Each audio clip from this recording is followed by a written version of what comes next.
Hi! Welcome to Richard Kabili YouTube channel, and for today's tutorial, I will be teaching you on how to adjust dwell timeout and head tracking on iPhone X. But first, kindly subscribe to this channel and don't forget to hit the subscribe button and the bell to notify you for the new updates. And let's start! Using your iPhone X from your home screen first, go to Settings. And in the settings, scroll down and find the accessibility and then tap.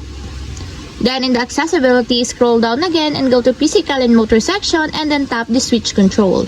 Then in this part in the switch control, scroll down and go to point scanning section and then tap the head tracking. Then in the head tracking, scroll down again and go to action sections and then tap the dwell. Then in this part in the dwell, tap the dwell options.